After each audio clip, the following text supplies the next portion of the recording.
This episode is sponsored by SmartVestor. Connect with an investing pro for free at RamseySolutions.com/invest. You're listening to Ramsey Everyday Millionaires, where we talk investing, retirement, building wealth, and outrageous generosity. Rachel is with us in South Bend, Indiana. Hi, Rachel. Welcome to the Ramsey Show. Hi, thanks for taking my call. Sure. Me and my husband, we are 41 years old. We've been married for 21 years. We're on baby steps 4, 5, and 6. Perfect. We still really like each other. We have 2 school-age kids, and yes, yesterday we argued about the temperature on the thermostat. It was a little cold. I work about 6 days a month, and my husband works about 9 days a month. We enjoy our days off together. I work as a nurse practitioner in the emergency department, and he's a firefighter paramedic. My question is, being where we are paying more on our mortgage. In the last 5 years, we've lost about 7 friends on the fire department, with the oldest one being 54. I'm not super emotional, but some of those losses were very close. Firefighters aren't known for their longevity in their health just because of the carcinogens they're exposed to. My question is, I feel I almost need permission from my dad and my brother here to say it's okay to be intentional for a season and enjoy life. We're not going crazy. We stick to our budget. I did go over $10 on dining this month, but the new budget starts tomorrow. So I guess I know that as my husband jokes with me, that I'm worth so much more. It's a joke. But I feel bad sometimes that knowing that I could bring in more income and bring in more wealth, but at the same time balancing enjoying the life and the season that we have. Okay, to be very clear, with the current hours that you're working is what you would like to work. You just don't want to feel guilty about them. And during the number of hours that the two of you are working now, you're able to fund your retirement, put money aside for kids' college and baby step 5, and pay extra on your mortgage. Did I understand that correctly? Correct. Okay, so your only question is, do we accelerate our net worth increase, accelerate our wealth building by working more, and we don't really want to right now? Is that your question? That is my question. It's almost like I feel like my husband's you do not need to feel guilty at all. Okay? Okay. Because what we tell folks to do is exactly what you're doing. Be very intense, sell everything, sacrifice everything to get out of debt, build an emergency fund. That's baby steps 1, 2, and 3. And then when you get to here, you're supposed to go from intense, as you mentioned, to intentional. And by being intentional with the income that you have, you are living very responsibly. And by the way, you're going to become wealthy. It's just going to take you a little longer. Oh, and by the way, you probably will gear up your hours later when different things happen in your life. Right. And I want to. When my kids are both in high school, I'm like, okay, then I can work 8 to 10 days a month. And that's double down, but nobody says you have to. So no.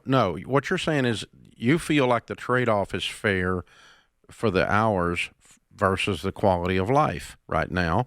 And within the confines of, again, saying it one more time, being responsible, and you're already doing all of that.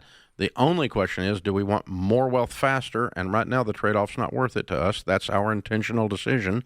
I think it's wonderful. It's what we teach you to do. Okay, great. Hey, Rachel. I just needed that. Yeah. Can I ask you a question? Sure. There's something else here. Is that fair? Or let me ask you this. I'll just be more direct. Who's pushing this? Do you want your husband to not be a firefighter anymore? No, he loves it. That's not what I asked you. No, I don't. He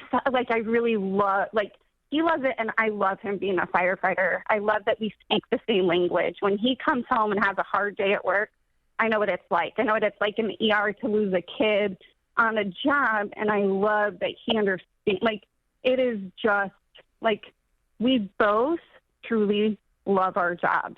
And we joke that maybe we love it so much because we're not slaughtered and burned out by it.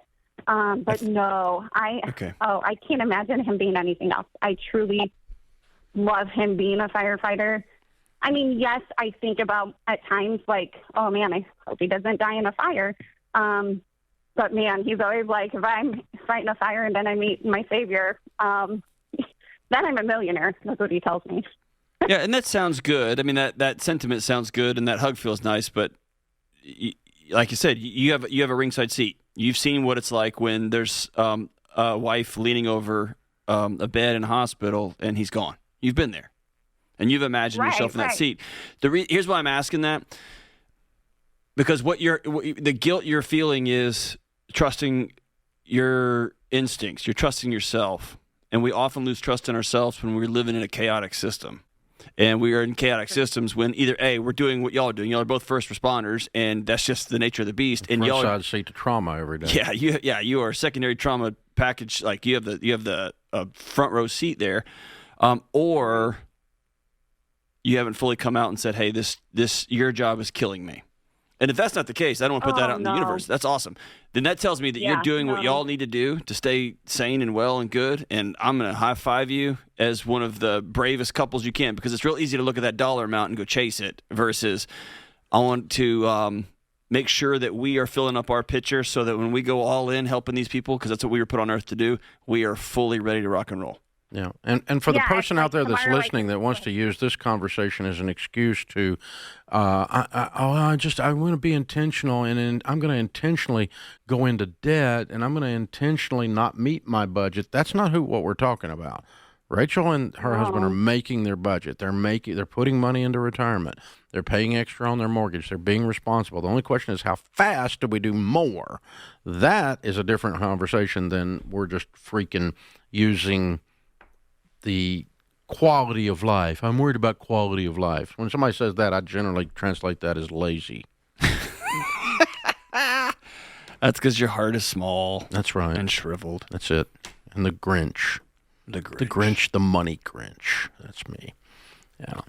And no, I think there's times for sacrifice, and I think on both sides of the fence. Yeah, and I do too. I think there's sacrifices all across the board, but I also, she's not that. She's not in the sacrifice mode. Doesn't need to be, and she's not lazy, and she's not any of that. So she's not irresponsible. I'm completely on board with your plan. She's in the guilt industrial complex, where they will find a way to make you feel guilty about taking care of yourself and your family. Yeah, and she did say something about her father and her brother questioning their choice or something, but they don't get a vote. Nope, they don't get a vote. So that's how that works.